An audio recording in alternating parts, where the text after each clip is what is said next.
അല്പസമയത്തെ ചിന്തയ്ക്ക് വേണ്ടി വേദപുസ്തകത്തിൽ നിന്ന് 86-ാം സങ്കീർത്തനം അതിൻ്റെ 17-ാമത്തെ വാക്യം. എല്ലാവരും ബൈബിൾ എടുത്താട്ടെ. സൂമിലുള്ളവരും ആലയത്തിലുള്ളവരും എല്ലാം ബൈബിൾ എടുത്ത് ആ വാക്യം വായിക്കുക.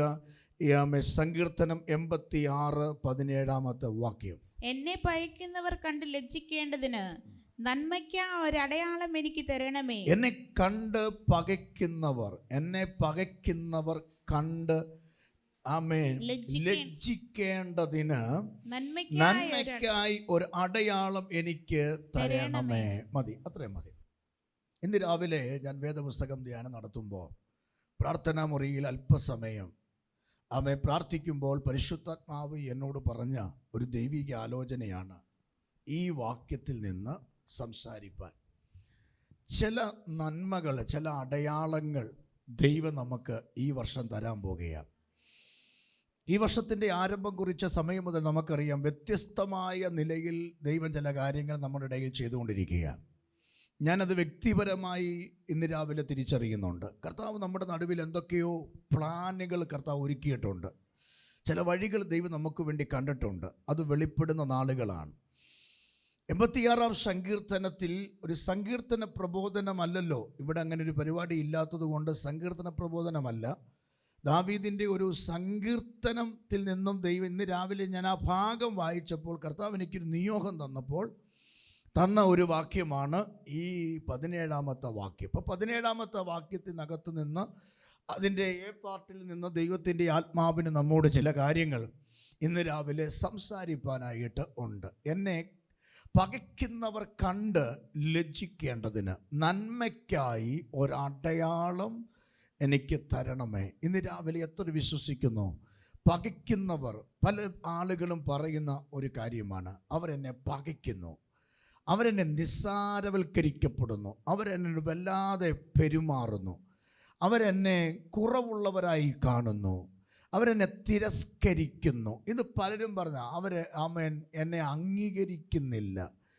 പ്രാർത്ഥിക്കുന്നവരെ, ഉപവസിക്കുന്നവരെ, ആരാധിക്കുന്നവരെ അവർക്കെതിരെ നിന്ന് വാദിക്കുന്ന ചില ശക്തികളാണ് പകയ്ക്കുന്ന ശക്തികൾ. ഇന്ന് രാവിലെ ആത്മാവി പറയാം, ആലയത്തിലോ മറ്റു മീഡിയയിൽ എവിടെയോ കേൾക്കുന്ന ആരോടോ ദൈവത്തിൻ്റെ ആത്മാവ് പറയുന്ന ഒരു പദമാണ്, നാളുകൾ കൊണ്ട് നിൻ്റെ വീടിനകത്ത് നീ പകയ്ക്കപ്പെടുകയാണ്, ജോലിയിൽ നീ പകയ്ക്കപ്പെടുകയാണ്, നിൻ്റെ ശുശ്രൂഷയിൽ നീ പകയ്ക്കപ്പെടുകയാണ്, നിൻ്റെ ജീവിതത്തിൽ നീ പകയ്ക്കപ്പെടുകയാണ്. പക്ഷെ ആ പകയ്ക്കുന്ന പക മാറ്റുന്ന ഒരു ദൈവം സ്വർഗത്തിലുണ്ടെന്ന് വിശ്വസിക്കുന്നവരൊക്കായി ഞാൻ ദൈവത്തിൻ്റെ സന്നിധി സ്തോത്രം ചെയ്യുകയാണ്. ഇവിടെ ദാവീദ് പറയുകയാണ്, എന്നെ കണ്ട് പകയ്ക്കുന്ന, ദാവീദിനെ പകയ്ക്കുന്ന ആളുകൾ. ഒരിക്കൽ ഈ പെട്ടകവുമായിട്ട് ദാവീദ് വന്ന ഒരു പാതയുണ്ട്. ഞാൻ ആ ദൂതിലേക്ക് കയറാം, പക്ഷേ അവിടെ 1-2 കാര്യങ്ങൾ എനിക്ക് വളരെ ലളിതമായി നിങ്ങളെ ഒന്ന് ഓർപ്പിക്കേണ്ടത് ആവശ്യമായിട്ടുണ്ട്. ഒബേദ് ഏദോമിൻ്റെ വീട്ടിൽ പെട്ടകമിരുന്നു. നമുക്കറിയാം, ഉസ്സ പെട്ടകത്തെ കയറി, പെട്ടകം കൊണ്ടുവന്ന കാളവണ്ടിയെ കയറി പിടിച്ച കാരണത്താൽ ഉസ്സ വഴിയിൽ പട്ടുപോയി. പച്ചക്കാളവണ്ടിക്കകത്ത് ദാവോൻ്റെ ക്ഷേത്രത്തിനകത്തിരുന്ന പെട്ടകം അവിടെ ഇരുന്നപ്പോൾ ദാഹോന് ഭീഷണി എന്ന് കണ്ടപ്പോൾ ദാഹോൻ്റെ ആളുകൾ പറഞ്ഞു, നിങ്ങളുടെ ആലയത്തിൽ നിന്ന് ഞങ്ങൾ പിടിച്ചു കൊണ്ടുവന്ന ഒരു പെട്ടി, പല കാര്യങ്ങളും ഞങ്ങൾ എടുത്തുകൊണ്ടുവന്നു. ആലയത്തിൽ ശുശ്രൂഷ ചെയ്യുന്ന പാത്രങ്ങൾ, ഈ കിണ്ടി പോണക്കുള്ളത്, മൊന്ത പോണക്കുള്ളത് പലതും എടുത്തുകൊണ്ടുവന്നു. ആലയത്തിനകത്തിരിക്കുന്ന ശുശ്രൂഷയ്ക്ക് വേണ്ടി ഒരുക്കപ്പെട്ട ചില വിശുദ്ധ പാത്രങ്ങൾ എടുത്തുകൊണ്ടുവന്ന് ശത്രുക്കൾ അവരെ അപകരിച്ചു കൊണ്ടുവന്ന കൂട്ടത്തിൽ ഒരു ചെറിയ ഒരു പെട്ടി, വലിയ ഗ്ലാമറൊന്നുമില്ലാത്ത, വലിയ ഗുണമൊന്നും പറയത്തക്ക രീതിയിലില്ലാത്ത ഒരു ചെറിയ പെട്ടി, ഒരു വ്യക്തിക്ക് പൊക്കിയെടുക്കത്തക്ക രീതിയിൽ വെയിറ്റും തൂക്കമൊക്കെയുള്ള ഒരു പെട്ടി. ഈ പെട്ടി ആ കൂട്ടത്തിൽ അവർ പിടിച്ചു കൊണ്ടുപോയി ദാഗോൻ്റെ ക്ഷേത്രത്തിൽ വെച്ചു. ദാഗോൻ്റെ ക്ഷേത്രത്തിൽ വെച്ച സമയം മുതൽ ക്ഷേത്രത്തിനകത്തിരിക്കുന്ന ദാഗോന് ഭീഷണിയാണ്. ഓരോ ദിവസവും ദാഗോൻ്റെ ശരീരത്തിൽ, അല്ലെങ്കിൽ അവൻ്റെ ദേവൻ്റെ ശരീരത്തിൽ പ്രയാസങ്ങൾ സംഭവിക്കുകയാണ്. ഒന്നീ കൈ ഒടിഞ്ഞു പോകും, അല്ലെങ്കിൽ നടു ഒടിഞ്ഞ് താഴെ വീഴും, അല്ലെങ്കിൽ കാലൊടിഞ്ഞ് താഴെ വീഴും. ഇങ്ങനെയുള്ള പ്രതിസന്ധികൾ ഇതിനകത്ത് സംഭവിക്കുന്ന കണ്ടപ്പോൾ ദാഗോൻ്റെ ക്ഷേത്രത്തിൽ ഇരിക്കുന്ന ആളുകളെല്ലാം കൂടെ കൂടി, എൻ്റെ ഭാഷയെ പറഞ്ഞാൽ കുറേ കട്ടയൊക്കെ എടുത്തിട്ട് ചതുരം വെച്ച് അതിനകത്ത് ചില ഹോമമൊക്കെ നടത്തി അവൻ്റെ ദേവനെ വിളിച്ചു വരുത്തി ചോദിച്ചു, എന്തുകൊണ്ടാണ് ഇതുവരെ ഞങ്ങളുടെ ആലയത്തിനകത്ത് ക്ഷേത്രത്തിനകത്ത് ഇല്ലാത്ത ഒരു വല്ലാത്ത അവസ്ഥ ഞങ്ങളുടെ ദേവന് സംഭവിക്കുന്നു എന്ന് ചോദിച്ചപ്പോൾ അവരുടെ ആത്മാവ്, അവരെ വിളിച്ചു വരുത്തിയ ദുരാത്മാവ്, ക്ഷേത്രത്തിനെ ഭരിക്കുന്ന കൊടിയ പിശാച് പറഞ്ഞൊരു പദമുണ്ട്, നിങ്ങൾ കൊണ്ടുവന്ന പാമ്പൻ കൂട്ടത്തിൽ ഒരു പെട്ടി, യഹോവയുടെ നിയമപ്പെട്ടകം, ആ പെട്ടകം നിന്റെ ഇതിനകത്തിരിക്കുന്നത് കൊണ്ടാണ് ഈ പ്രതിസന്ധികൾ ഉണ്ടാകുന്നതെന്ന് പറഞ്ഞപ്പോൾ ദാഗോന്റെ ആളുകൾ ദാവീദിൻ്റെ കൊട്ടാരത്തിനകത്ത് അന്ന് ആ കാലഘട്ടങ്ങളിൽ ശൗലിൻ്റെ കൊട്ടാരത്തിൻ്റെ അകത്ത് അറിയിച്ചു, നിങ്ങൾ എത്രയും പെട്ടെന്ന് ഈ പെട്ടിയുമായിട്ട് എടുത്തുകൊണ്ട് പോകണമെന്ന് പറയുമ്പോൾ ഉസായിയുടെ നേതൃത്വത്തിൽ ഒരു കാളവണ്ടിയെ, പച്ചക്കാളവണ്ടിയെ കാളവണ്ടിയുമായി കാളയെ വെച്ച് കെട്ടി ഈ ദാഗോന്റെ ക്ഷേത്രത്തിൽ വന്ന് ഈ പെട്ടകമെടുത്ത് ഈ വണ്ടിക്കകത്ത് വെച്ച് കാളയും കൊണ്ട് വലിച്ചിങ്ങനെ പോകുന്ന സമയത്ത് പുല്ല് കണ്ടപ്പോൾ കാളയ്ക്ക് പെട്ടകം ഒരു വിഷയമല്ലല്ലോ, പുല്ല് തിന്നാൻ വേണ്ടി കാള പെരുണ്ടപ്പോൾ എന്താ സംഭവിച്ചത്?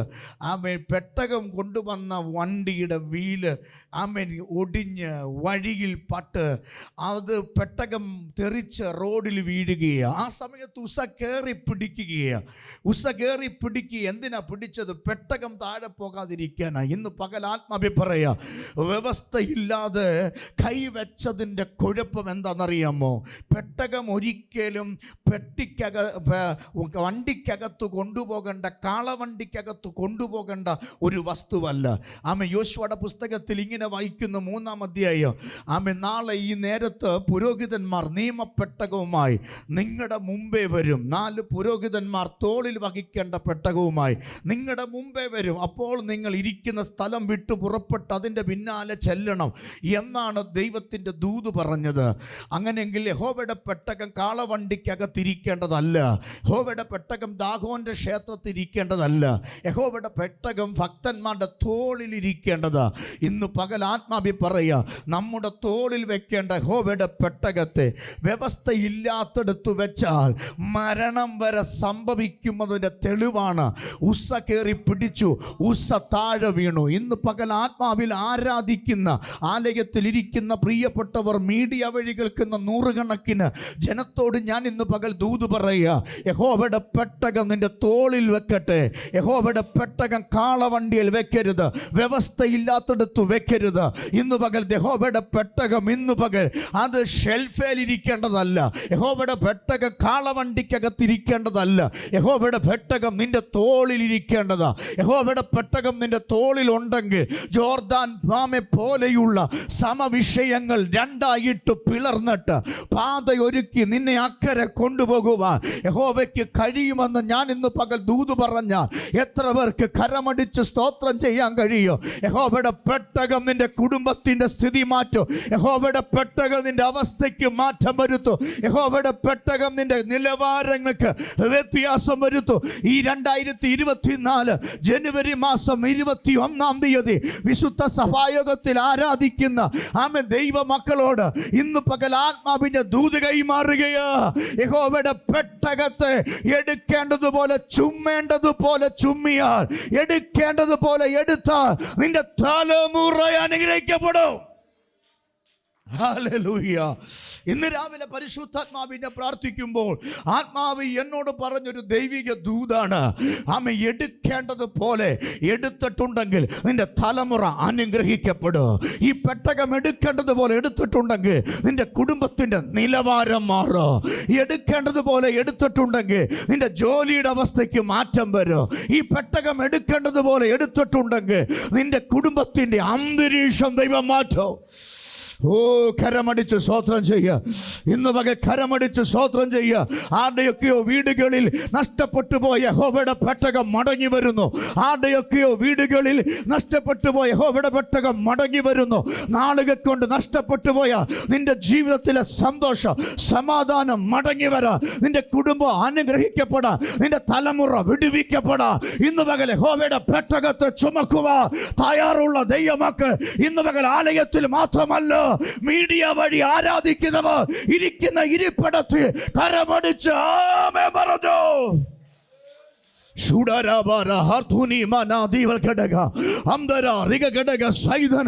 യേശുവിന്റെ നാമത്തെ നിന്റെ നിലവാരം മാറുകയാ. നിന്റെ ശരീരത്തിലെ രോഗങ്ങളുടെ കെട്ടുകൾ അഴിയുകയാ. നിന്റെ കുടുംബത്തിന്റെ പശ്ചാത്തലത്തിൽ ബന്ധിച്ചു മുറുക്കി വെച്ച പൈശാചിക മണ്ഡലങ്ങൾ, ശാപക്കെട്ടുകൾ ഇന്നു പകൽ യഹോവയുടെ പെട്ടകത്തിന്റെ മുമ്പിൽ അഴിയുന്നു. വിശ്വസിച്ച് ആരാധിക്കുക. ഹല്ലേലൂയ. നന്മയ്ക്കായി ഒരടയാളം വെളിപ്പെടാൻ പോകുകയാ. ഒരടയാളം വെളിപ്പെടാൻ പോകുകയാ. ഇന്ന് പകൽ അടയാളം ദൈവം കാണിക്കാൻ പോകുകയാ. ഇന്ന് പകൽ അടയാളം വെളിപ്പെടുത്താൻ പോകുകയാ. Hallelujah, hallelujah. ഞാൻ ആ ഭാഗം പറഞ്ഞ് മടങ്ങി വരാം. അതിനകത്തൊരു ശക്തമായൊരു ദൂത് കിടപ്പുണ്ട്. ആമേൻ. ആ ദൂത് ഇന്ന് പകൽക്കാലം നമ്മുടെ ഉള്ളിൽ വന്നു കഴിയുമ്പോൾ ഒരു വിടുതൽ വ്യാപരിക്കും. ഇന്ന് പകൽക്കാലം എനിക്കറിയാം, ആമേൻ, ആലയത്തിൽ മാത്രമല്ല മീഡിയയിൽ നൂറുകണക്കിന് പല ഡിവൈസ് വഴി ശുശ്രൂഷയിൽ പങ്കെടുക്കുന്നുണ്ട്. നിങ്ങളോട് ഞാൻ ആത്മമണ്ഡലത്തിൽ ദൂത് കൈമാറുകയാണ്. ശ്രദ്ധിച്ച് കേൾക്കണം. ആമേൻ. ഹല്ലേലൂയ. ഒബേദെദോമിൻ ആമേൻ ഈ പെട്ടകം എടുത്തുകൊണ്ട് ആമേൻ വരുന്ന വഴിയിലാണ് ആമേൻ കാള വരേണ്ടത്. കാള എന്ത് ചെയ്തു? വരണ്ടു. സ്തോത്രം. കാള വരണ്ടു. കാള വരണ്ടപ്പോൾ പെട്ടകത്തെ കയറി പിടിച്ചു. കാളവണ്ടിയെ കയറി പിടിച്ചു. പെട്ടകത്തെ തൊട്ട ഉസ്സ എന്ന് പറയുന്ന മനുഷ്യൻ ആ സമയത്ത് തന്നെ താഴെ വീണ് ചത്തുപോയി. ആമേൻ. ഈ ഒരു ആമേൻ ആക്സിഡൻറ്റ് പുരോഹിതന്മാരുടെ ഗണത്തിൽ അറിഞ്ഞു. എന്താ അറിഞ്ഞേ? നമ്മുടെ ഒരു സ്നേഹിതൻ യഹോവയുടെ പെട്ടകവുമായി വരുന്ന വഴിയിൽ കാള വിരണ്ടു. കാള വിരണ്ടപ്പോൾ വണ്ടി കുലുങ്ങി, ഷെയ്ക്കായി. പെട്ടകം താഴെ വീഴുന്നു എന്ന് കണ്ടപ്പോൾ വീഴാതിരിക്കാൻ കൈ സപ്പോർട്ട് ചെയ്തു. തൊട്ടവൻ ചത്തു എന്ന റിസൾട്ട് കിട്ടി.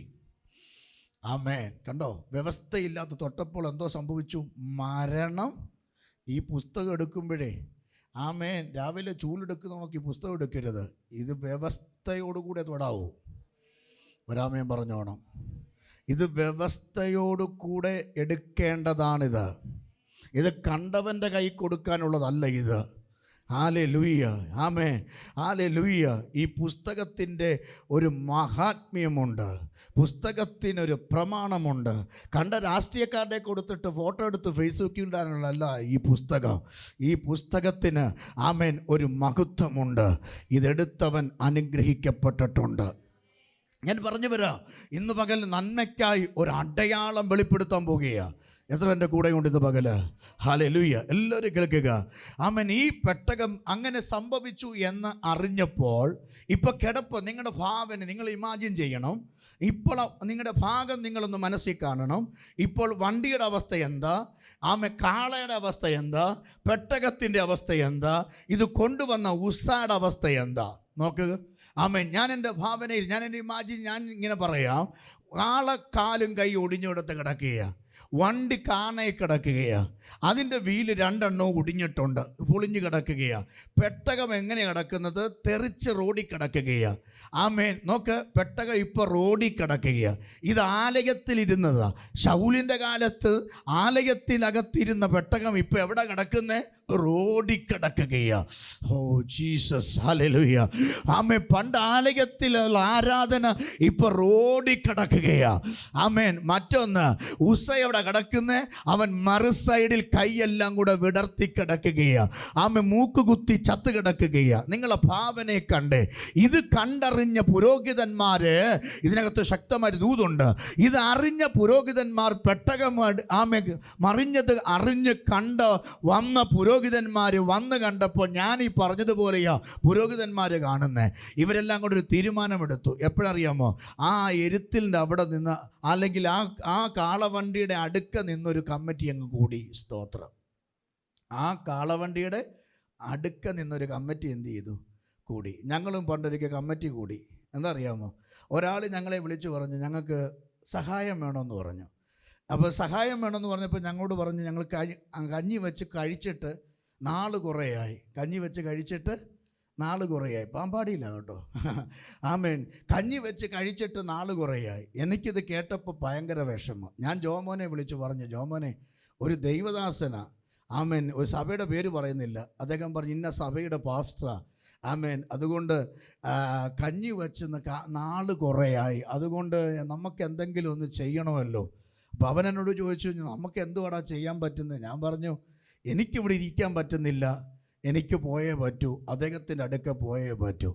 അപ്പം ജോമൻ പറഞ്ഞു, അങ്ങനെയാണെങ്കിൽ ഞാൻ വരാമെന്ന് പറഞ്ഞ് അവൻ ബൈക്കും എടുത്ത് കോന്നിന്ന് എൻ്റെ വീട്ടിൽ വന്നു. ഞങ്ങൾ ഇവിടെ വന്നപ്പോഴത്തേന് ഞങ്ങളുടെ കയ്യിലുള്ള പൈസ എല്ലാം കൂടെ തൂത്തുവാരി ആമേനൊരു എമൗണ്ടൊക്കെ ഉണ്ടാക്കി ഞങ്ങൾ പാമ്പാടിയിലെത്തിയപ്പം നമ്മുടെ ഒരു സോജൻ എന്ന് പറഞ്ഞ ആദ്യകാലങ്ങളിൽ നമ്മുടെ കൂടെയൊക്കെ അമ്മ ഉണ്ടായിരുന്ന സഹോദരൻ സോജനും ഉണ്ടായിരുന്നു. ആ കൂട്ടത്തിൽ സോജനും വന്നു. ആമേൻ. സോജൻ ഇപ്പോൾ മറ്റൊരു ചർച്ചയിൽ പോകുന്നുണ്ട്, ഇവിടെ വരാത്ത.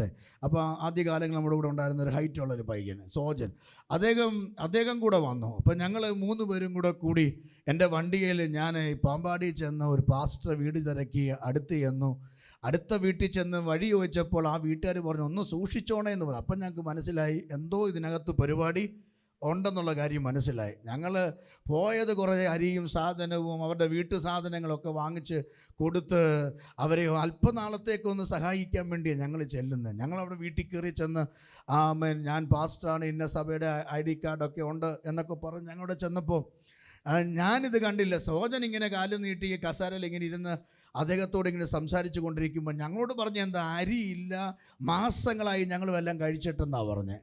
അപ്പം ഞങ്ങളിവിടെ ചെന്ന് നോക്കിയപ്പോഴത്തേന് അദ്ദേഹത്തിന് രൗത്തം പറ്റി, എടുത്ത് മാറ്റാൻ പറ്റിയില്ല. ഞങ്ങളിരിക്കുന്ന റൂമിൻ്റെ അല്ലെങ്കിൽ ആ ലിവിങ് റൂമിൻ്റെ അടുത്ത ഡൈനിങ് ടേബിളിൻ്റെ അടിയിൽ 3 ചാക്ക് അരി ഇരിപ്പുണ്ട്. സ്തോത്രം, ഹല്ലേലൂയ. 3 ചാക്ക് അരി. ഇപ്പോൾ ഞങ്ങൾക്ക് മനസ്സിലായി ഇത് തട്ടിപ്പാണെന്ന് മനസ്സിലായി. ഞാൻ ഇവന്മാരെ കണ്ണ് കാണിച്ചു. ഞങ്ങളെല്ലാം കൂടെ വെളിയിലിറങ്ങി. സോജൻ അച്ചായനോട് പാസ്റ്റർ എന്ന് പറയാൻ പറ്റത്തില്ല, അച്ചായനോട് പറഞ്ഞ് ഞങ്ങൾക്ക് അങ്ങ് പറയാൻ പറ്റത്തില്ല. അച്ചായനോട് പറഞ്ഞു, ഞങ്ങളൊന്ന് കമ്മിറ്റി കൂടിയിട്ട് പറയാമെന്ന് പറഞ്ഞു. ഞങ്ങളത് നോക്കിയപ്പോൾ അദ്ദേഹത്തിനൊരു പശുക്കിടാവുണ്ട്, എരുത്തിനകത്ത് കയറി ഞങ്ങൾ കമ്മിറ്റി കൂടി. 3 പേരുടെ കമ്മിറ്റിയാണ്. സ്തോത്രം.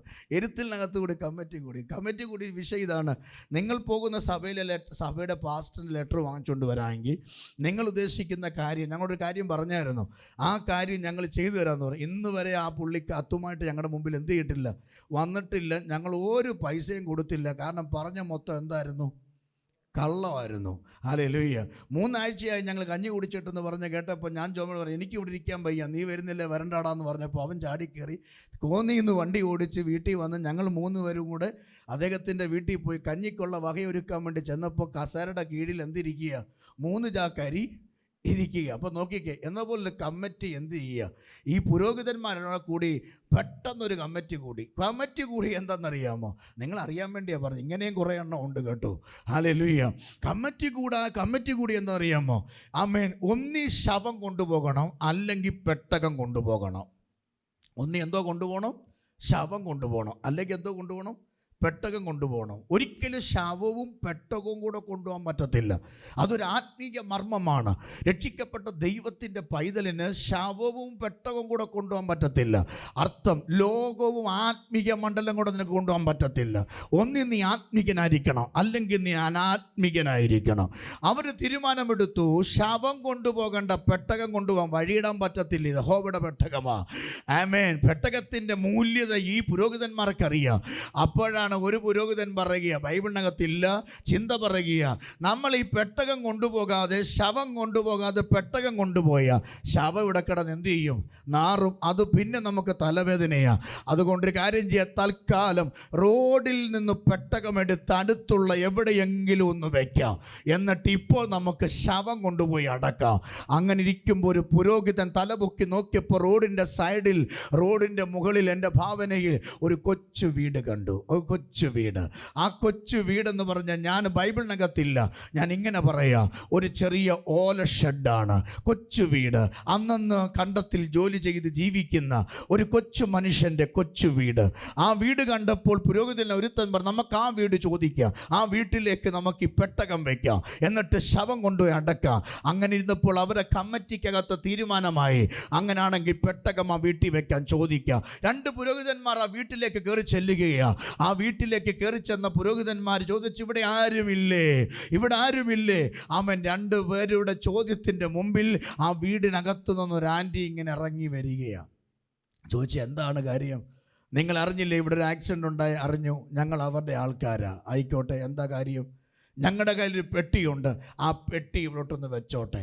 ആമേൻ. അവരുടെ വാക്കിൻ്റെ മുമ്പിൽ, പുരോഹിതന്മാരുടെ വാക്കിൻ്റെ മുമ്പിൽ ആ വീട്ടിലെ ആൻറ്റി പറയുകയാ, ആമേ കാലുകൊണ്ട് കുഞ്ഞുങ്ങളുടെ ടോയും ആ പഴം തുണികളൊക്കെ കിടന്ന സ്ഥലം ഒന്ന് മാറ്റിയിട്ട് പറഞ്ഞു ഇവിടെ വെച്ചോ. ആമേ. രണ്ടും പറക്കമുറ്റാത്ത രണ്ട് ആമ്പിള്ളാർ വീടിനകത്തുനിന്ന് ഓടി വന്നിട്ട് ഒന്നും അറിയാതെ മെഴുക്കസിയാന്നും പറഞ്ഞ് നിൽക്കുകയാണ്. ആ മക്കളോട് ഈ അമ്മ പറഞ്ഞു, ദേ ഈ അങ്കിളുമാരുടെ പെട്ടിയാ, എടുക്കരുത്, കാരണം അമ്മയ്ക്കറിയാം അവന്മാരിത് പൊക്കിക്കൊണ്ടുപോയി കളിക്കുമെന്ന്. ആമേൻ. എടുക്കരുത് എന്ന് പറഞ്ഞ് മക്കളെ ശാസിച്ച് പെട്ടകം എടുത്ത് അവിടെ വെച്ചു. ആ പെട്ടകം ചരിത്രം പറയല്ല, ബൈബിൾ പറയുന്നു, ആ പെട്ടകം ആ വീട്ടിൽ 3 മാസമേ ഇരുന്നുള്ളൂ. സ്തോത്രം. 3 മാസം ഇരുന്നു. പക്ഷേ 3-ാമത്തെ മാസം കഴിഞ്ഞപ്പോൾ ഒബേദെദോം എന്ന് പറയുന്നവൻ്റെ വീട് ദൈവം അനുഗ്രഹിച്ചു. ആമേൻ. അവൻ്റെ സ്ഥിതിക്ക് ദൈവം വ്യത്യാസം വരുത്തി. അവൻ്റെ തലമുറ ആമേ മാനിക്കപ്പെട്ടു. ഇന്ന് പകൽ കർത്താവിൻ്റെ ആത്മാവിൽ ഞാൻ ദൂത് പറയാ, പ്രതീക്ഷിക്കാത്ത ചിലത് നിന്റെ മുമ്പിൽ നടക്കുമ്പോൾ അത് നിന്റെ വിടുതലിൻ്റെ പകലാണെന്ന് വിശ്വസിക്കുന്നെങ്കിൽ ഇന്ന് പകൽക്കാലം ഹല്ലേലൂയ, ഒരു ഉസ്സയുടെ മരണം നിന്റെ തലമുറയുടെ വിടുതലിന് കാരണമാകുന്നു എങ്കിൽ ഇന്ന് പകൽ ആത്മാവിൽ ഞാൻ ദൂത് കൈമാറുകയാ. പരിശുദ്ധാത്മാവിൽ എത്ര വിശ്വസിക്കുന്നു? ഇന്ന് പകൽക്കാലം ഓബേദെദോമിന്റെ വീടിനകത്ത് പെട്ടകം വന്നപ്പോൾ നന്മയ്ക്കായി ഒരു അടയാളമായി പെട്ടകം ഓബേദെദോമിന്റെ വീട്ടിൽ കയറിയപ്പോൾ എന്താ സംഭവിച്ചത്? ആമേൻ. ഭവനത്തിന്റെ സ്ഥിതി ദൈവം മാറ്റി. ഇന്ന് പകൽ നിന്റെ വീടിനകത്ത് ഈ പെട്ടകമുണ്ടെങ്കിൽ, ഇന്ന് പകൽ നിന്റെ കയ്യിൽ ഈ പെട്ടകമുണ്ടെങ്കിൽ, ഇന്ന് പകൽ നിന്റെ തോളിൽ ഈ പെട്ടകമുണ്ടെങ്കിൽ, ഇന്ന് പകൽ നിന്റെ കുടുംബത്തിന്റെ അവസ്ഥ ദൈവം മാറ്റാൻ പോകുകയാ. വിശ്വസിക്കത്ര പേരുണ്ട്? ഇതെടുത്തവരെ ദൈവം ലജ്ജിപ്പിച്ചിട്ടില്ല, ഇതെടുത്തവരെ ദൈവം ഉപേക്ഷിച്ചിട്ടില്ല, ഇതെടുത്തവരെ ദൈവം കളഞ്ഞിട്ടില്ല. ഇന്ന് പകൽ വിശ്വസിക്ക്, ഇതെടുത്തവരെ ദൈവം മാനിച്ചിട്ടുണ്ട്, ഇതെടുത്തവരെ ദൈവം ഉയർത്തിയിട്ടുണ്ട്, പെട്ടകം എടുത്തവരെ ദൈവം ഉയർത്തിയിട്ടുണ്ട്. കരമടിച്ച് സ്തോത്രം ചെയ്യ്. ഓബേദെദോമിന്റെ വീടിന്റെ അവസ്ഥയ്ക്ക് മാത്രമല്ല, ഓബേദെദോമിന്റെ കുടുംബത്തിൽ അവന്റെ 2 സന്തതികളെ ദൈവം ആദരിച്ചെങ്കിൽ നിന്റെ 2 കുഞ്ഞുങ്ങളെ ആദരിക്കാൻ ദൈവത്തിന് പദ്ധതിയുണ്ട്. ഹല്ലേലൂയ. ശക്തിയോടെ കർത്താവിന് സ്തോത്രം ചെയ്യുക. നിന്റെ തലമുറ ആദരിക്കും. ഞാൻ ആ ദൂത് അങ്ങനെ പറയാ, ഇതൊരു അടയാളമാണ്. ഏത് പെട്ടകം നിന്റെ വീട്ടിൽ വന്നത് ഇന്ന് പകൽ ഇതൊരു അടയാളമാണ്. എന്തിന്? നിന്റെ തലമുറ അനുഗ്രഹിക്കപ്പെടും. നിന്റെ കാലത്ത് സംഭവിക്കാത്തത്, നിന്റെ കാലത്ത് സാധിച്ചെടുക്കാൻ പറ്റാത്തത് നിന്റെ തലമുറ വഴി അനുഗ്രഹം അനുഭവിക്കാൻ പോകുകയാണെന്ന് ഞാൻ ആത്മാവിൽ ചിലതിനോട് പ്രവചിച്ചു ദൂത് പറയുന്നു.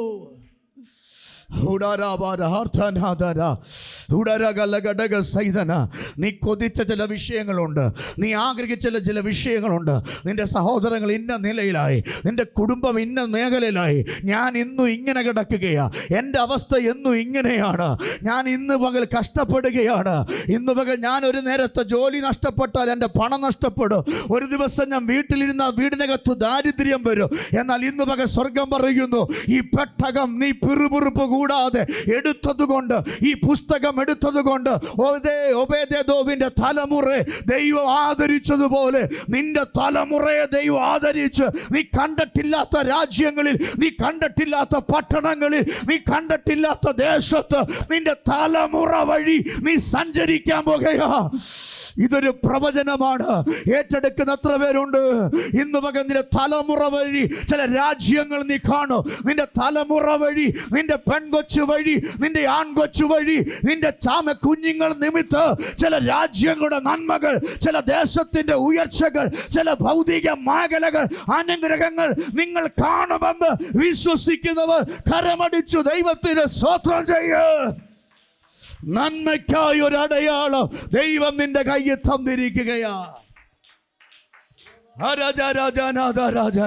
ഒന്ന് ശക്തിയോടെ സ്തുതിക്കുന്നേ. ഇന്ന് പകൽ നിന്റെ കയ്യിലിരിക്കുന്ന ഈ പുസ്തകം നന്മയുടെ അടയാളമാണ്. ഇന്ന് പകൽ ഇത് കാണാൻ പോകുകയാണ്. ഈ പുസ്തകം എടുത്ത നിന്നെ ദൈവം ആദരിക്കാൻ പോകുകയാണ്. ഹല്ലേലൂയ. അപ്പൊ നോക്കിക്കേ, ഓബേദെദോമിന്റെ വീട്ടിലെ അനുഗ്രഹം 3 മാസം പെട്ടകം ഇരുന്നപ്പോൾ തലമുറ അനുഗ്രഹിക്കപ്പെട്ടു. എൻ്റെ ഭാഷയിൽ ഞാൻ പറയാ, ആമേ, എക്സാമിന് 0 വാങ്ങിക്കുന്നവൻ 100 വാങ്ങിക്കാൻ തുടങ്ങി. ആമേ, ഹല്ലേലൂയ. കഞ്ഞി കുടിക്കുന്നവൻ ഹല്ലേലൂയ നോൺ വെജും വെജും കഴിക്കാൻ തുടങ്ങി. ആമേൻ. ഹല്ലേലൂയ. ഇടിഞ്ഞു കിടന്ന വീട്ടിൽ കിടന്നവൻ മണിമാളികയിൽ താമസിക്കാൻ തുടങ്ങി. നടന്ന് യാത്ര ചെയ്തവൻ കാറെ സഞ്ചരിക്കാൻ തുടങ്ങി. കീറിയ ഉടുപ്പിട്ടവൻ മാന്യമായ വസ്ത്രം ധരിക്കാൻ തുടങ്ങി. എന്താ കാര്യം? ഈ പെട്ടകം വീട്ടിൽ വന്നതാ. ഇന്ന് പകൽ എനിക്ക് പറയാനുണ്ട്, ഈ പുസ്തകം എടുത്തതാണ് എൻ്റെ മാന്യത, ഈ പുസ്തകം എടുത്തതാണ് എൻ്റെ ഉയർച്ച. ഇന്ന് പകൽ കരമടിക്കുന്ന എത്ര പേരുണ്ട്? ഈ പുസ്തക നിമിത്തം നീ അനുഗ്രഹിക്കപ്പെടാൻ പോകുകയോ, നിന്റെ കണ്ണുനീരിന് മറുപടി ദൈവം അയക്കാൻ പോകുകയോ. കരച്ചിൽ നിർത്തേണ്ട, ദൈവം നിന്റെ നന്മ വെളിപ്പെടുത്താൻ പോകുകയോ. എല്ലാരെക്കാളും മുന്നിൽ ദൈവം നിന്നെ ആദരിക്കാൻ പോകുകയോ. എല്ലാരെക്കാളും മുമ്പേ ദൈവം നിന്നെ ആദരിക്കും. ഹല്ലേലൂയ. എൻ്റെ കർത്താവിൻ്റെ ആത്മാവിൽ നിങ്ങൾ ശ്രദ്ധിച്ച് കേൾക്കണം. പെട്ടകം വന്ന അടയാളമാ. എവിടെ? ഓബേദ്ഏദോമിന്റെ വീട്ടിൽ 6 മാസം ഈ പെട്ടകം ഇരുന്നപ്പോൾ അടയാളമായി വെളിപ്പെട്ടതാ. ആമേൻ. ആമേൻ. ഈ നോഹയുടെ കാലത്തല്ലേ വെള്ളപ്പൊക്കം ഉണ്ടായി കുറേ കാലം കഴിഞ്ഞപ്പോൾ ഒരു അടയാളത്തിന് വേണ്ടി ദൈവം അന്തരീക്ഷത്തിന് സംഭവം ചെയ്തു. എന്താന്ന്? മഴവില്ല് ഇല്ലേ? ഇതൊരു അടയാളമായിരുന്നു. എന്നിട്ട് ദൈവം പറഞ്ഞു, ഇനി ഞാൻ വെള്ളം കൊണ്ട് ജനത്തെ എന്ത് ചെയ്യില്ല, ഭൂമിയെ നശിപ്പിക്കൊരു അടയാളം ചെയ്തു. ഓബേദ്ഏദോമിന്റെ വീടിനകത്ത് ഈ പെട്ടകം വന്നത് ആ വീടിൻ്റെ അടയാളമായിരുന്നു. അങ്ങനെയാണെങ്കിൽ പുതിയ നിയമസഭ വിശ്വാസിയോട് പറയാ, ഈ പുസ്തകം നിന്റെ കയ്യിൽ വന്നത് ഒരു അടയാളമാ.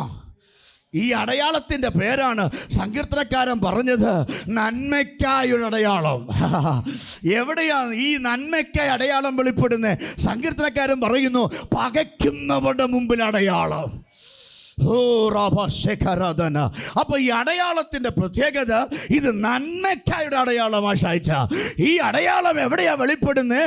പകയ്ക്കുന്നവരുടെ മുമ്പിലാണ് വെളിപ്പെടുന്നത്. നിന്നെ പകയ്ക്കുന്നവരുടെ മുമ്പിൽ, അത് വീട്ടുകാരാകാം, അത് സഭക്കാരാകാം, അത് ദേശക്കാരാകാം, അത് ജോലിക്കാരാകാം, അത് കൂട്ടുകാരാകാം, രക്തബന്ധമാകാം, നിന്നെ പകയ്ക്കുന്നവരുടെ മുമ്പിൽ ഈ പുസ്തകം ഒരു അടയാളമായി മാറാൻ പോകുകയാ.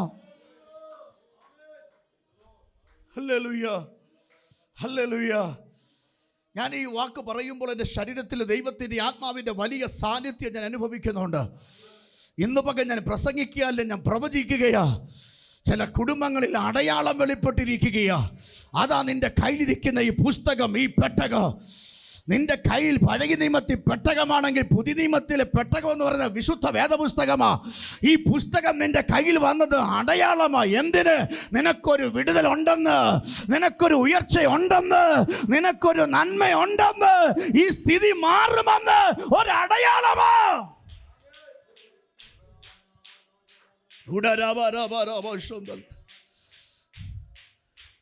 നമുക്കറിയാം, ഏഷ്യയിലെ അപ്പോസ്തലൻ എന്നറിയപ്പെടുന്ന ആശാരി ഉപദേശി എന്ന് പറയുന്നൊരു ഉപദേശി നിങ്ങൾ കേട്ടിട്ടുണ്ടല്ലോ. ആശാരി ഉപദേശി. ഹല്ലേലൂയ. കേട്ടിട്ടില്ലേ? ഹല്ലേലൂയ. കേൾക്കാത്ത ആരുമില്ല. ആശാരി ഉപദേശി. ആശാരി ഉപദേശി എന്ന് പറയാൻ പേര് വന്ന എന്താ കാരണം? അദ്ദേഹം ഒരു ആശാരിയായിരുന്നു. ആശാരി എന്ന് പറഞ്ഞാൽ ഹല്ലേലൂയ, കൊട്ടോടി ഉളിയൊക്കെ വെച്ച് ജോലി ചെയ്യുന്ന ഒരു മനുഷ്യനായിരുന്നു. ആമേൻ. തടിപ്പുറത്തിരുന്ന് ചിന്തയിലിടുന്ന ഒരു മനുഷ്യൻ. ഹല്ലേലൂയ. നമ്മൾ ഒത്തിരി ആശാരിമാരെ നമ്മൾ കണ്ടിട്ടുണ്ട്. ആശാരി യേശുവിനെ അറിഞ്ഞു. നന്മയ്ക്കായി ഈ പെട്ടകം തൻ്റെ വീട്ടിൽ വന്നു. ഈ പെട്ടകം തൻ്റെ വീട്ടിൽ വന്നു. ദൈവം തന്നെ അങ്ങ് മാനിച്ചു. ദൈവം തന്നെ മാനിച്ചപ്പോൾ അമേരിക്ക ന്യൂയോർക്ക് കെന്നഡി എയർപോർട്ടിൽ ഒരിക്കൽ ക്ഷണം കിട്ടി. അമേരിക്കയ്ക്ക് ക്ഷണം കിട്ടി.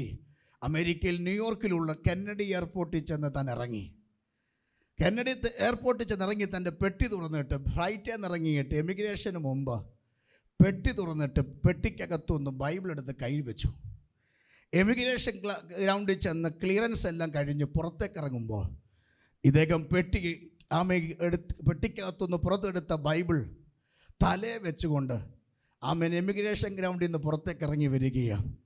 തന്നെ പിക്ക് ചെയ്യാൻ വേണ്ടി വന്ന ആൾ നല്ല കോട്ടൊക്കെ ഇട്ട്, ടൈ ഒക്കെ കെട്ടി, നല്ല തണുപ്പുള്ള സമയത്ത് നല്ല ഷൂ ഒക്കെ ഇട്ട്, വലിയ മുന്തിയ വിലയുള്ള കാറിനകത്ത് യാത്ര ചെയ്ത് തന്നെ പിക്ക് ചെയ്യാൻ വേണ്ടി വെളിയിലിറങ്ങി നിൽക്കുമ്പോൾ ആമേൻ ഉപദേശിയുടെ പേരും എഴുതി PV ആശാരി എന്നും പറഞ്ഞ് പ്ലേ കാർഡും പിടിച്ചുകൊണ്ട് വെളി നിൽക്കുമ്പോൾ ഇറങ്ങി വരുന്നു. പിക്ക് ചെയ്യാൻ വന്ന അമേരിക്കക്കാരൻ കണ്ടത് എന്താ അറിയാമോ? ഒരു സാധാരണ മനുഷ്യൻ ഒരു മുണ്ടൊക്കെ ഉടുത്ത്, ഒരു മുണ്ടിൻ്റെ അറ്റം കഷത്ത് വെച്ച്, ഒരു കയ്യിൽ ബൈബിളും പിടിച്ച് തലയിൽ വെച്ചുകൊണ്ട് ഈ പുസ്തകം ഇങ്ങനെ തലയിൽ വെച്ച് ഒരു കയ്യിൽ ഇങ്ങനെ ബാഗും വലിച്ച് തൂക്കി പിടിച്ചുകൊണ്ട്, നമ്മുടെ നാട്ടിലൊക്കെ ഈ യൂണിയൻ തൊഴിലാളികളുണ്ടല്ലോ, അല്ലെങ്കിൽ ഈ ടൗണിലൊക്കെ തൊഴിലാളികൾ യൂണിയൻകാരുണ്ടല്ലോ, എന്നപോലെ തന്നെ ഇറങ്ങി വരുന്ന കാഴ്ച കണ്ടപ്പോൾ പിക്ക് ചെയ്യാൻ വന്ന മാന്യനായ ആൾ പെട്ടെന്ന് ടൈ അങ്ങൂരി, കോട്ട് കൂരി കയ്യിൽ മടക്കിയിട്ടു. എന്നിട്ട് സാധാരണക്കാരനെ പോലെ നിന്നിട്ട് കൈ കാണിച്ചു, ബൈബിൾ താത്തുപോയി, നാണം കേട, ബൈബിൾ താത്തുപോയി. ആ മനുഷ്യൻ അടുത്ത് എന്നിട്ട് പറഞ്ഞു, എടാ കുഞ്ഞെ, ഇവിടെ വരെ ഈ പുസ്തകം എന്നെ ചുമന്നേ, ഇനി ഞാൻ ഈ പുസ്തകം എന്ത് ചെയ്യട്ടെ? സന്തൽ കടക എന്ന് പകൽ ആരോടോ ദൈവാത്മാവ് ദൂത് പറയുന്നു. ഇതിനകത്തിരിക്കുന്ന പ്രിയപ്പെട്ടോടല്ല, ഇന്ന് വരാത്ത പ്രിയപ്പെട്ടോടല്ല, നൂറുകണക്കിന് ആളുകൾ മീഡിയയിലുണ്ട്. ഇന്ന് പകൽ ഞാൻ ദൈവാത്മാവിൽ ദൂത് പറയുകയാണ്. ഈ പുസ്തകമായി എന്നെ ചുമന്നെന്നും പറഞ്ഞ് പുസ്തകത്തെ ചുമന്ന ഭക്തനെ നമുക്കറിയാം. ഇന്ന് പകൽ പകയ്ക്കുന്നവരുടെ നടുവിൽ നിന്നെ മാനിക്കുന്ന പുസ്തകം, കർത്താവിൻ്റെ സന്നിധി സ്തോത്രം ചെയ്യുക. ഈ പുസ്തകമുള്ളവരെല്ലാം ഒന്ന് ഉയർത്തിപ്പിടിച്ച് ഹല്ലേലൂയ. ഈ പുസ്തകമുള്ളവരെല്ലാം ഒന്ന് ഉയർത്തിപ്പിടിച്ച് സൂമിനകത്ത് ഇന്ന് പകൽക്കാലം ഈ പുസ്തകം കയ്യിലെടുത്തവർ അനുഗ്രഹിക്കപ്പെട്ടത്. ഇത് നന്മയുടെ ഒരു അടയാളമാണ്. ഇതൊരു മതഗ്രന്ഥമല്ല, ഇത് നന്മയുടെ ഒരു അടയാളമാണ്. നീ അനുഗ്രഹിക്കപ്പെടാൻ പോകുക. 2024 ഈ പുസ്തകം നിമിത്തം നീ അനുഗ്രഹിക്കപ്പെടാൻ പോകുക. 2024 നിന്റെ തലമുറ ഈ പുസ്തക നിമിത്തം അനുഗ്രഹിക്കപ്പെടാൻ പോകുക. 2024 നിന്റെ കുടുംബം, നിന്റെ ജോലി, നിന്റെ ആരോഗ്യം ഈ പുസ്തക നിമിത്തം അനുഗ്രഹിക്കപ്പെടാൻ പോകുകയോ. പകയ്ക്കുന്നവർ കാണുക, നിന്ദിക്കുന്നവർ കാണുക, മാനിക്കുന്ന പെട്ടകം. ഞാൻ ഒരു ഉദാഹരണം കൂടെ പറഞ്ഞ് ആ വിഷയത്തിൽ നിങ്ങൾക്ക് വേണ്ടി പ്രാർത്ഥിച്ച് കർത്താവിൻ്റെ മേശയിലേക്ക് ഞാൻ കടക്കാൻ താല്പര്യപ്പെടുകയാണ്. പകയ്ക്കുന്നവർ കാണുക, പെട്ടകം വരുത്തുന്ന മാറ്റം. ഒരിക്കൽ ഗോത്രപിതാക്കന്മാരുടെ അപ്പൻ എല്ലാ മക്കളെയും വിളിച്ചു വരുത്തിയിട്ട് പറഞ്ഞു, വാ, ഞാൻ മരിക്കാൻ പോവാം, നിങ്ങളെ എന്ത് ചെയ്യാം? അനുഗ്രഹിക്കാം. ഞാൻ മരിക്കാൻ പോവാം, എൻ്റെ കൂടെ വരണേ. നന്മയ്ക്കൊരു അടയാളം പറയാൻ പോവാം. പകയ്ക്കുന്നവരുടെ മുമ്പിലാണ് മാനിക്കാൻ പോകുന്നത്.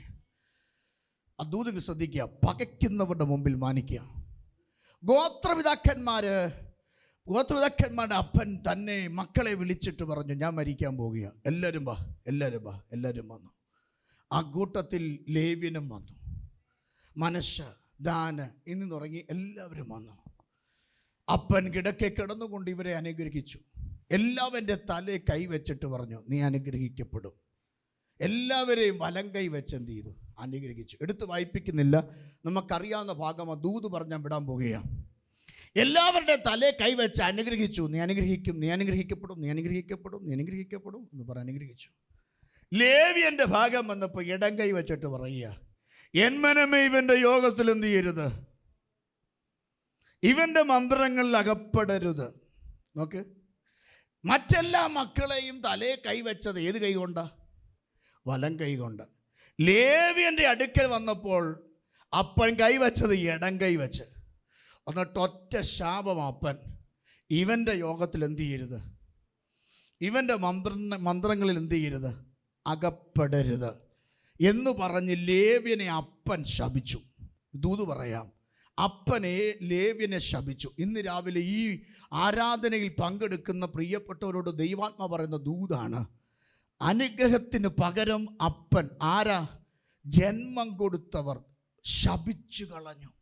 ഇന്ന് രാവിലെ ആത്മാവെ പറയാം, ജന്മം തന്നവർ പോലും ശാപവാക്ക് പറയുന്ന ചിലര്, ശാപവാക്ക് കേട്ട ചിലര് ഈ മീറ്റിങ്ങിൽ പങ്കെടുക്കുന്നുണ്ട്. അമ്മ പറഞ്ഞു നന്നാകത്തില്ല, അപ്പൻ പറഞ്ഞു അവൻ ഗതി പിടിക്കില്ല. എന്നാൽ ഇന്ന് കർത്താവ് പറയുന്നു, നിന്റെ അപ്പൻ്റെ ശാപത്തെ നീക്കി സ്വർഗം നിന്നെ അനുഗ്രഹിക്കാൻ പോവുക. സൂമിരിക്കുന്നവർ ഇന്ന് പകൽ ആത്മാവി ദൂത് പറയുക. അപ്പൻ പറഞ്ഞ ശാപവാക്കുകളെ കർത്താവ് പൊട്ടിക്കാൻ പോകുക. ജന്മം തന്ന അപ്പൻ പറഞ്ഞു നീ നന്നാകത്തില്ലെന്ന്. ജന്മം തന്ന അപ്പൻ പറഞ്ഞു നീ ഗതി പിടിക്കത്തില്ലെന്ന്. ജന്മം തന്ന അപ്പൻ പറഞ്ഞു നീ മാമെ മുടിഞ്ഞു പോകുമെന്ന്. എന്നാൽ ഇന്ന് പകൽ ദൈവാത്മ പറയുന്നു, അപ്പൻ ശപിച്ചെങ്കിൽ ഇന്ന് പകൽ സ്വർഗം നിന്റെ ശാപത്തെ നീക്കാൻ പോകുകയാണ്. ഓ വിശുദ്ധ കരങ്ങളടിച്ച് ആത്മാവി സ്തോത്രം ചെയ്യ്. പിതാക്കന്മാരുടെ ശാപം പേറി നടക്കുന്ന തലമുറകൾ ഇന്നു പകൽ അനുഗ്രഹം അനുഭവിക്കാൻ പോകുകയോ. എനിക്കറിയാം ദൈവാത്മാവ് എന്നോട് പറയുന്നുണ്ട്, അങ്ങനെ ചിലര് ഈ മീറ്റിങ്ങിൽ എവിടെയോ ഉണ്ട്. സ്തോത്രം, എവിടെയോ ഉണ്ട്. ഈ മീറ്റിങ്ങിൽ എവിടെയോ ഉണ്ട്. ജന്മം തന്നവർ ശപിക്കുന്ന, അപ്പൻ ശപിച്ച ചിലര് എവിടെയോ ഇരിപ്പുണ്ട്. Oh Jesus. ഒരിക്കൽ ഒന്ന് ഈ ചർച്ചിനകത്താകാം, അല്ലെങ്കിൽ ഇന്ത്യയുടെ ഏതെങ്കിലും ഭാഗങ്ങളിലാകാം, അല്ലെങ്കിൽ മിഡിൽ ഈസ്റ്റിലാകാം, യൂറോപ്പിലാകാം. നമ്മുടെ ചർച്ചിൻ്റെ മീറ്റിങ്ങിൽ നിരന്തരം പങ്കെടുക്കുന്ന ആളുകൾ ഇവിടെ എല്ലാം ചിതറിക്കിടക്കുകയല്ലേ.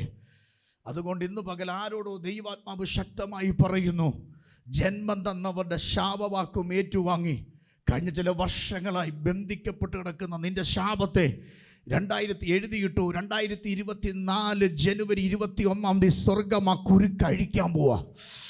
സ്വർഗം ആ കെട്ടഴിക്കാൻ പോകുക. നീ ഗതി പിടിക്കാതെ കിടക്കുന്നത് ശാപവാക്കുകളാ. അമ്മ ശപിച്ചത്, അപ്പൻ ശപിച്ചത്, ഇന്നു പകൽ ആ ശാപവാക്ക് കർത്താവ് അഴിക്കാൻ പോകുക. ഇന്നു പകൽ കെട്ട് കർത്താവ് അഴിക്കാൻ പോകുക. കൂട്ടുകാർ ശപിച്ചതല്ലെന്നേ, അയൽവക്കക്കാർ ശപിച്ചതല്ലെന്നേ, കൂടെ ജോലി ചെയ്യുന്നവർ ശപിച്ച കാര്യമല്ലേ പറയുന്നേ. ജന്മം തന്നവർ, ജനിപ്പിച്ചവർ ശപിച്ച ശാപക്കെട്ടിനെ ഇന്നു പകൽ സ്വർഗത്തിലെ ദൈവം ആമേൻ ഊര് നാം വഴിക്കുന്നത് പോലെ അതിനെ അഴിച്ചു നീക്കി നിന്നെ പുറത്തു കൊണ്ടുവന്ന് ആദരിക്കാൻ പോകുന്നു എന്ന് ആമേൻ. നന്മയ്ക്കായി ഒരു അടയാളം ഈ പുസ്തകം നിന്റെ കൈ കിട്ടിയപ്പോൾ ആ ശാപം ദൈവം അഴിക്കുകയാ. യെസ്, ആ ശാപം ദൈവം അഴിക്കുകയാ. ഓ രാഭാര ശകരാധന, ആ ശാപം ദൈവം അഴിക്കുകയാ. ഹല്ലേലൂയ. ചില പറയുന്നുണ്ട്, എൻ്റെ അപ്പൻ എന്നോട് നന്നായിട്ട് സംസാരിച്ചിട്ടില്ല, മോളെ എന്ന് വിളിച്ചിട്ടില്ല, മോനെ എന്ന് വിളിച്ചിട്ടില്ല, എനിക്കൊരു നല്ല കാര്യം വരുമ്പോൾ എൻ്റെ അപ്പൻ ചിരിക്കത്തില്ല. ഹല്ലേലൂയ. നല്ല മാർക്ക് വാങ്ങിച്ചുകൊണ്ട് ഓടിച്ചെല്ലും അപ്പൻ്റെ അടുക്കലേക്ക്, അപ്പൻ ചിരിക്കത്തില്ല, ഒന്ന് അപ്രിഷ്യേറ്റ് ചെയ്യത്തില്ല, ദൈവം അനുഗ്രഹിക്കട്ടെ എന്നൊരു വാക്ക് പറയത്തില്ല, കടന്തല് കുത്തിയത് ഉണക്കിരിക്കും. ഹല്ലേലൂയ. അങ്ങനെയുള്ള ചിലർ ഇന്ന് പകൽ മുറിഞ്ഞ ഹൃദയവുമായി ആരാധനയിൽ പങ്കെടുക്കുന്നുണ്ട്. ഇന്ന് പകൽ കർത്താവ് പറയുന്നു, അത് ഇന്ന് പകൽ ഊരുനാം വഴിക്കുന്ന പോലെ അഴിച്ച് കർത്താവ് മാറ്റുകയാണ്. പിതാക്കന്മാരുടെ മുമ്പിൽ നിനക്കെതിരെ ഇട്ട ശാപക്കെട്ട് ഇന്ന് പകൽ ഈ പുസ്തകം നീ കയ്യിലെടുത്ത സമയം മുതൽ ഇന്ന് പകൽ നിന്റെ കെട്ട് കർത്താവ് അഴിക്കുകയാ. നിന്നെ പകയ്ക്കുന്നവർ നിന്റെ അപ്പനാകാം, നിന്നെ പകയ്ക്കുന്ന നിന്റെ അമ്മയാകാം. ഇന്ന് പകൽക്കാലം നിനക്ക് ജന്മം തന്നവരും ജനിപ്പിച്ചവരും പകയ്ക്കുന്നെങ്കിൽ ഇന്ന് പകൽ ആ പക ദൈവം മാറ്റുകയാ, ആ പക ദൈവം അഴിക്കുകയാ. ഇന്ന് പകൽ ആത്മാവിൽ ആരാധിച്ചോ. ഞാൻ ആ ദൂത് പറയട്ടെ. ആ ഭാഗം ഇങ്ങനെയാണ് കാണുന്നത്. ലേവ്യന്റെ ഭാഗം വന്നപ്പോൾ ഇടങ്കൈ വെച്ച് എന്ത് ചെയ്തു? അനുഗ്രഹിച്ചു. പക്ഷെ ആ അനുഗ്രഹം എന്താണ്? ശാപമാണ്. അത് നിമിത്തം സഹോദരന്മാർ അവനെ എന്ത് ചെയ്തു? ദാവീദിന്റെ ഭാഷയിൽ പകച്ചു. ഒരു നല്ല യോഗം വെച്ചാൽ ഇവരാരും ലേവ്യനെ എന്ത് ചെയ്യത്തില്ല? കൂട്ടത്തില്ല. കൊച്ചിൻ്റെ ബർത്ത്ഡേ വന്നാൽ ലേവ്യനെ വിളിക്കത്തില്ല. ബൈബിളിനകത്ത് അങ്ങനെ ഇല്ല. ഞാൻ എൻ്റെ ഭാഷയിൽ പ്രസംഗശൈലിയിൽ അങ്ങ് പറയുകയാണ്. അവരൊരുമിച്ചൊരു കൂട്ടായ്മ നടത്തിയ ലേവ്യനെ വിളിക്കത്തില്ല. കോട്ടേജ് മീറ്റിംഗ് നടത്തിയ ലേവ്യനെ എന്ത് ചെയ്യത്തില്ല? വിളിക്കത്തില്ല. ക്രൂസേഡ് വെച്ചത് ലേവ്യനെ വിളിക്കത്തില്ല. യാഗ നടത്തുമ്പോഴും ലേവ്യനെ വിളിക്കത്തില്ല. ബാക്കി 11 ഗോത്രങ്ങൾ ഒരുമിച്ച് കൂടും. 12ാമനായി ലേവ്യനെ തള്ളി മാറ്റി നിർത്തും. ഇനി എൻ്റെ ഭാഷയിൽ പുറത്തുനിന്ന് ഒരുത്തൻ ചോദിക്കുക, നിങ്ങളെല്ലാവരുടെ കൂടി ഇങ്ങനെ വലിയ ഘോഷങ്ങളും ആരാധനയൊക്കെ നടത്തുമ്പോൾ ആ ലേവ്യ ഗോത്രത്തെ എന്താ അടുപ്പിക്കാത്തതെന്ന് ഒരുത്തൻ പുറത്തുനിന്ന് ചോദിച്ചാൽ ഈ 11 ഗോത്രപിതാക്കന്മാർക്കും അവരുടെ മക്കൾക്കും കൊച്ചുമക്കൾക്കും പറയാൻ റീസൺ ഉണ്ട്. എന്താ റീസൺ? ഞങ്ങളുടെ അപ്പൻ അവനെ എന്ത് ചെയ്താ? അവൻ ശപിക്കപ്പെട്ടവനാ. അവൻ ആരാ എന്ന് പറഞ്ഞേ? ശപിക്കപ്പെട്ടവനാ. പകയ്ക്കുക. അപ്പൻ ശപിച്ചവൻ ഇത് കേട്ട് മടുത്തു. ലേവ്യൻ മടുത്തു, അവൻ്റെ മക്കൾ മടുത്തു. അപ്പൻ ശപിച്ചവൻ എന്ന് പറഞ്ഞ് പകയ്ക്കുക. പാളയത്തിൽ ഒരുമിച്ചാണ് ജീവിക്കുന്നത്, പക്ഷെ ശാപം പിടിച്ച് പക അനുഭവിച്ച് പാളയത്തിൽ കൂടെ ഈ ജനം ഇങ്ങനെ കിടക്കുകയാണ്. അങ്ങനെ ഇരിക്കുമ്പോഴും മോശ പറഞ്ഞു, എനിക്ക് നിന്നെ കാണണം. ആരെ? യഹോവേ, എനിക്ക് നിന്നെ കാണണം. കൊച്ചു കുഞ്ഞുങ്ങൾ ടോയ്ക്ക് വേണ്ടി കരയുന്നത് പോലെ മോശ കരയാൻ തുടങ്ങി. എനിക്ക് നിന്നെ കാണണം. ദൈവം പറഞ്ഞു, നിനക്ക് എന്നെ കാണാൻ പറ്റത്തില്ല. മോശ പറഞ്ഞു, എനിക്കതൊന്നും കേൾക്കണ്ട, എനിക്ക് നിന്നെ കാണണം. മോശ പറഞ്ഞു, ദൈവം പറഞ്ഞു, എടാ കുഞ്ഞെ കാണാൻ പറ്റത്തില്ല. പണ്ട് കാണാമായിരുന്നു, ഏദൻ തോട്ടത്തിൽ വെച്ച് കാണാമായിരുന്നു. അന്ന് കാണാൻ തേജസ് ഉണ്ടായിരുന്നു. പക്ഷേ ഇപ്പം കണ്ട നീ പപ്പടം പൊള്ളുന്ന പോലെ എന്ത് ചെയ്യും? പൊള്ളിപ്പോകും. എൻ്റെ അടുക്കലൊന്നും നിനക്ക് വരാൻ പറ്റത്തില്ല. മോശ പറഞ്ഞു, അതൊന്നും എനിക്കറിയണ്ട. ചാകുന്നെങ്കിൽ നിൻ്റെ സന്നിധി കിടന്നല്ലേ ചാകുന്നേ, എനിക്ക് നിന്നെ കാണണം. നിർബന്ധം സഹിക്കാതെ വന്നപ്പോൾ മോശയോട് ദൈവം പറഞ്ഞു, നീ ഒരു കാര്യം ചെയ്യ്, കയറി പർവ്വതത്തിലേക്ക് വരാൻ പറഞ്ഞു. അങ്ങനെ പർവ്വതത്തിലേക്ക് പോയി 40 ദിനരാത്രങ്ങൾ പർവ്വതത്തിൽ പോയി ഉപവസിച്ച് പ്രാർത്ഥിക്കുമ്പോൾ നിഴലുപോലെ യഹോവ കടന്നുപോയി. എങ്ങനെ പോയി? നിഴലുപോലെ. ഈ നിഴലുപോലെ യഹോവ കടന്നുപോയപ്പോൾ കൽപ്പലകകളും അതിനകത്തെ 10 കൽപ്പനയും സമാഗമന കൂടാരം പണിയാനുള്ള സ്കെച്ചും കൊടുത്ത് 2 കൽപ്പലക പിടിച്ചുകൊണ്ട് പുറത്തേക്ക് വരികയാണ്. പാളയത്തിൻ്റെ അടുക്കലേക്ക് വന്നപ്പോൾ ഒരു ശബ്ദം കേട്ടു, ഭയങ്കര ആരവാരം. അപ്പോൾ മോശയ്ക്ക് ശ്രദ്ധിച്ചു കേട്ടു, ഇതെന്താ ഇത്ര ബഹളം ഇസ്രായേലിൻ്റെ പാളയത്തിൽ? മോശ ഇങ്ങനെ പറഞ്ഞു, ഇത് തോറ്റവൻ്റെ സൗണ്ട് അല്ലല്ലോ, ഇത് ജയിച്ചവൻ്റെ സൗണ്ട് അല്ലല്ലോ, ഇതെന്തൊരു ശബ്ദമാണ്. നോക്കുമ്പോൾ ഒരു കാളക്കുട്ടിയെ വാർത്തുണ്ടാക്കി അവരെന്ത് ചെയ്യുക? ആമേൻ ആരാധിക്കുകയാണ്. അവരുടെ കുണുക്കുകളെല്ലാം കൂടെ ആമേൻ വാങ്ങിച്ചിട്ട് അഹരോൻ്റെ നേതൃത്വത്തിൽ ഉരുക്കി ആമേൻ അവരുടെ കയ്യിലും കാതയിലും ഒക്കെ കിടന്നത്, കഴുത്തേലൊക്കെ കിടന്നത് എല്ലാം കൂടെ ഉരുക്കി കാളക്കുട്ടിയെ ഉണ്ടാക്കിയിട്ട് അതിനെ ഇവനാണ് ഞങ്ങളെ ഇവിടെ വരെ ഞങ്ങളെ കൊണ്ടുവന്ന മോശ മരിച്ചുപോയി എന്ന് പറഞ്ഞുകൊണ്ട് നൃത്തം ചെയ്ത് ആരാധിക്കുമ്പോഴ മോശ സീനായി പർവ്വതത്തിൽ നിറങ്ങി വരികയാണ്. കോപിഷ്ഠനായ മോശ ഒരു ചോദ്യം ചോദിച്ചു, യഹോവയുടെ പക്ഷത്തുള്ളവൻ ആര്? യഹോവയുടെ പക്ഷത്തുള്ളവൻ ആര്? കേൾക്കണേ, യഹോവയുടെ പക്ഷത്തുള്ളവൻ ആര്? യഹോവയുടെ പക്ഷത്തുള്ളവൻ മാറി നിൽക്കട്ടെ, യഹോവയുടെ പക്ഷത്തുള്ളവൻ മാറി നിൽക്കട്ടെ.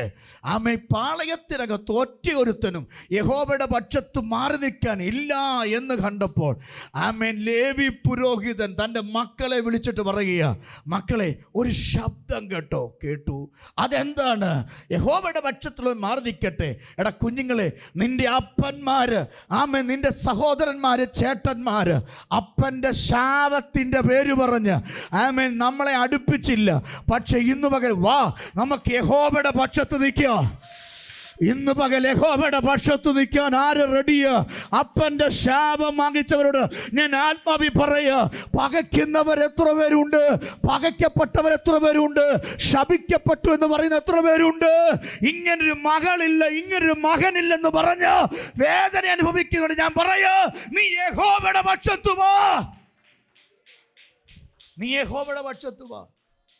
അപ്പൻ എനിക്കില്ല, അമ്മ എനിക്കില്ല എന്ന് പറഞ്ഞ് നടക്കാതെ നീ യഹോവയുടെ പക്ഷത്ത് വാ. എടാ അപ്പനും അമ്മയും കാര്യം ശരിയാ. ആ കർത്താവ് പറഞ്ഞില്ലേ, ആമേര അമ്മ നിന്നെ മറന്നാലും ഞാൻ നിന്നെ എന്ത് ചെയ്യില്ല, മറക്കില്ല. എടാ സ്വത്തിൻ്റെ പേരും സ്വന്തം മോളല്ലെന്ന് പറയാൻ ധൈര്യമുള്ളവരാണ് ഈ ഭൂമിയിലുള്ളവർ. സ്വന്തം മകനല്ലെന്ന് പറയാൻ ധൈര്യമുള്ളവരാണ് ഈ ഭൂമിയിലുള്ളത്. ആമേൻ അപ്പൻ്റെ അമ്മയുടെ സ്നേഹം അവിടെ വരെ ഉള്ളൂ. പക്ഷെ കർത്താവ് പറയുകയാ, എൻ്റെ പക്ഷത്ത് നീ വാ. ഇന്ന് പകൽ ഞാൻ ആത്മാവി പറഞ്ഞ ദൂതിങ്ങനെ പറയാം, പകച്ച സഹോദരന്മാരുടെ മുമ്പിൽ ദൈവത്തിൻ്റെ പക്കൽ, എൻ്റെ കൂടെ വരണേ, ദൈവത്തിൻ്റെ പക്കൽ വന്ന യഹോവയുടെ സൈഡിൽ നിന്ന് മാറി നിന്ന ആ ലേവി പുരോഹിതൻ്റെ തോളിൽ എന്തോ ഉണ്ട്? അപ്പൻ്റെ ശാപമുണ്ട്. ഇത് അപ്പൻ്റെ ശാപം, ഇത് അപ്പൻ്റെ ശാപം ചിന്തിക്കുക. ഈ ശാപം ആരുടെ തോളിൽ കിടക്കുക? ഇത് വർഷങ്ങളായി ഈ ശാപം തോളിൽ കിടക്കുന്നതുകൊണ്ട് ബാക്കിയുള്ള സഹോദരന്മാർ മുഴുവനും ഇവരെ പകച്ചുകൊണ്ടിരിക്കുമ്പോൾ യഹോവയുടെ പക്ഷത്തേക്ക് മാറി നിന്ന ലേവ്യൻ ഒറ്റ ഗോത്രമേ വന്നുള്ളൂ കേട്ടോ. ആ ലേവ്യൻ യഹോവയുടെ പക്ഷത്ത് വന്നപ്പോൾ ദൈവം എന്ത് ചെയ്തറിയാമോ? ആ ശാപത്തെ അങ്ങെടുത്തു മാറ്റിയിട്ട് യഹോവയുടെ നിയമപ്പെട്ടകത്തെ എടുത്ത് തോളി വെച്ച് കൊടുത്തു. യഹോവയുടെ നിയമപ്പെട്ടകത്തെ തോളി വെച്ച് കൊടുത്തു. ഇന്ന് പകൽ അപ്പൻ ശപിച്ച പ്രിയപ്പെട്ടവരുടെ ശാപത്തെ ദൈവം നീക്കിയിട്ട് ഈ 2024 നാളിൽ തമ്പുരാന്റെ പെട്ടകം നിന്റെ തോളിൽ വെക്കുന്ന പകല് വിശ്വസിക്കുന്ന എത്ര പേരുണ്ട്? എല്ലാ പ്രിയപ്പെട്ടവരും ആരാധിച്ചാട്ടെ. നിന്നെ പകയ്ക്കുന്നവരുടെ മുമ്പിൽ, നിന്നെ നിന്ദിക്കുന്നവരുടെ മുമ്പിൽ, നിനക്ക് മാർക്കിടുന്നവരുടെ മുമ്പിൽ നിന്നെ മാനിക്കുന്ന ഒരു ദൈവമുണ്ടെന്ന് വിശ്വസിക്കുന്നവർ ആത്മാവിൽ ആരാധിക്കേ. എല്ലാ കണ്ണും അടച്ചൊന്ന് ആരാധിച്ചേ. യേശുവിൻ്റെ നാമത്തിൽ എല്ലാ കണ്ണും അടച്ചാട്ടെ. പരിശുദ്ധാത്മാവിൻ്റെ ശക്തിയോടെ ഞാൻ നിങ്ങൾക്ക് വേണ്ടി ഒരു വാക്കി പ്രാർത്ഥിക്കട്ടെ. ഏതോ പ്രിയപ്പെട്ടവരോട് ദൈവാത്മാവ് പറയുന്നു, ജനിപ്പിച്ച അപ്പൻ്റെ വാക്ക് നിമിത്തം മുറിവേറ്റ മനസ്സു തകർന്ന ചില പ്രിയപ്പെട്ടവർ ഇതിനകത്തിരിപ്പുണ്ട്. ഈ സൂമിലുണ്ട്, ഈ മീഡിയയിലുണ്ട്, ഈ ആലയത്തിലുണ്ട്.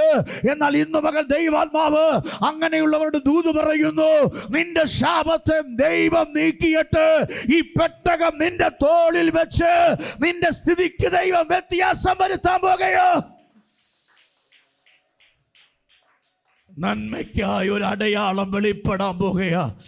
ഈ ഞായറാഴ്ച വിശ്വസിക്കുന്നവർ ചേർന്ന് പ്രാർത്ഥിക്കുക. നിന്റെ കുടുംബത്തിൽ ഈ പെട്ടകം വരാൻ പോകുകയാ. നിന്റെ തലമുറയിൽ ഈ പെട്ടകം വരാൻ പോകുകയാ. നിന്റെ കുടുംബത്തിൽ അന്തരീക്ഷം ദൈവം മാറ്റാൻ പോകുകയാ. നിന്റെ ശരീരത്തിൻ്റെ കെട്ടുകൾ ദൈവം അഴിക്കാൻ പോകുകയാ. ദൈവിക പദ്ധതി വെളിപ്പെടാൻ പോകുകയാ. വിശ്വസിക്കുന്ന ഒരു വാക്ക് പ്രാർത്ഥിക്കുക. എല്ലാ പ്രിയപ്പെട്ടവർ, സൂമിരിക്കുന്നവർ, ആലയത്തിൽ ഇരിക്കുന്നവർ എല്ലാവരും പ്രാർത്ഥിച്ചേ. നിന്റെ ശാപത്തെ അഴിക്കുന്ന പകല്, നിന്റെ ശാപത്തെ അഴിക്കുന്ന പകല്, നന്മയ്ക്കായി അടയാളം വെളിപ്പെടുന്ന പകല്, അസാധ്യങ്ങളെ സാധ്യമാക്കുന്ന പകല്, ഇന്ന് പകൽ ആരുടെയൊക്കെയോ ബന്ധനങ്ങളെ അഴിക്കുന്ന പകല് വിശ്വസിച്ച് ആത്മാവി ഒന്ന് സ്തോത്രം ചെയ്ത്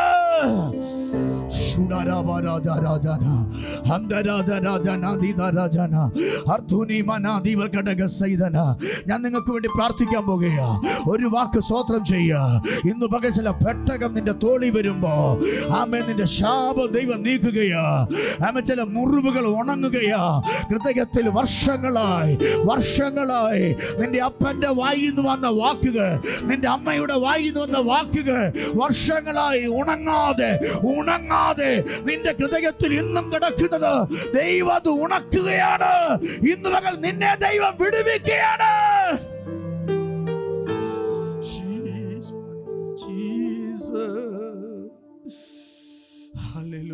പിതാവേ, വചനത്തിന്റെ മുമ്പിൽ ഞങ്ങളെ ഏൽപ്പിക്കുന്നു.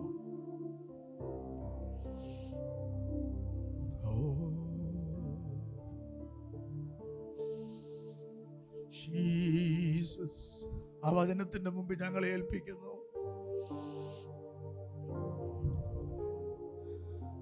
എപ്പോഴോ എവിടോ വെച്ച് ഞങ്ങളുടെ അപ്പൻ ഞങ്ങളോട് പറഞ്ഞില്ല വാക്കുകൾ.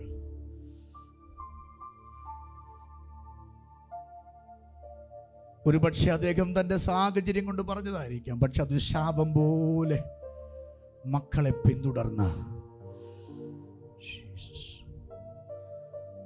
ഒരു പക്ഷെ മദ്യത്തിൻ്റെയോ മറ്റേതെങ്കിലും സ്വഭാവത്തിൽ നിന്നുകൊണ്ട് താൻ പറഞ്ഞതായിരിക്കാം. പക്ഷെ അതൊരു ശാപം പോലെ മക്കളെ പിന്തുടർന്ന ഇന്ന് പകലാക്കെട്ട് കർത്താവ് അഴിക്കുന്നുണ്ട്. എനിക്കറിയാം ഈ ദൂത് വെറുതെ വരത്തില്ല. 2024 അക്കെട്ട് കർത്താവ് അഴിക്കാൻ പോവുകയാ. 2024 അക്കെട്ട് കർത്താവ് അഴിക്കാൻ പോവുകയാ.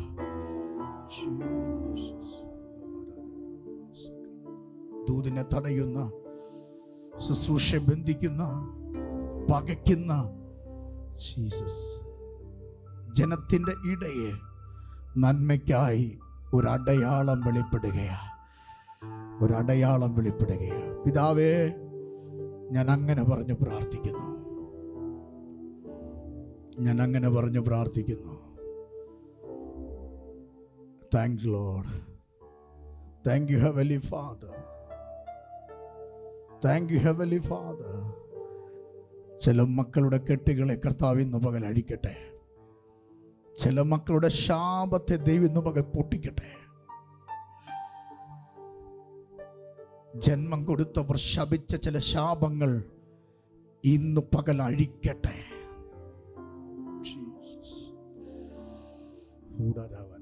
വർഷത്തിൽ മുമ്പ് എപ്പോഴോ പറഞ്ഞ ചില വാക്കുകൾ 2024 ആയിട്ടും അത് പിന്തുടർന്നുവെങ്കിൽ ഇന്ന് പകൽ കർത്താവ് അതിനെ പൊട്ടിക്കുക, അതിനെ പൊട്ടിക്കുക, അതിനെ പൊട്ടിക്കുക,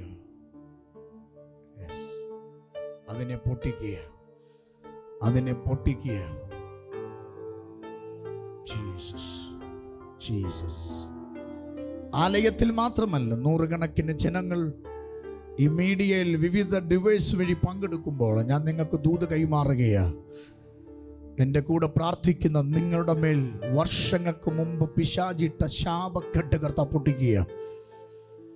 ഗതി പിടിക്കാതെ, തൊടുന്നൊക്കെ പരാജയപ്പെട്ട്, ബിസിനസ്സിൽ തകർച്ചകിട്ട്, കടഭാരമിട്ട്, ഗതി പിടിക്കാതെ, ജോലി കിട്ടാതെ, നന്മ കിട്ടാതെ, മറ്റുള്ള മക്കളൊക്കെ അനുഗ്രഹിക്കപ്പെട്ടിട്ടും നീ ഉയർച്ച പ്രാപിക്കാതെ എവിടെയൊരു ശാപം തളം കെട്ടി നിൽക്കുന്നത്, ഇന്ന് പകൽ അതിനെ കർത്താവ് ബ്രേക്ക് ചെയ്യുന്നു, അതിനെ കർത്താവ് ബ്രേക്ക് ചെയ്യുന്നു. അതിൻ്റെ കെട്ട് കർത്താവ് പൊട്ടിക്കുന്നു, അതിൻ്റെ കെട്ട് കർത്താവ് പൊട്ടിക്കുന്നു, അതിൻ്റെ കെട്ട് കർത്താവ് പൊട്ടിക്കുന്നു.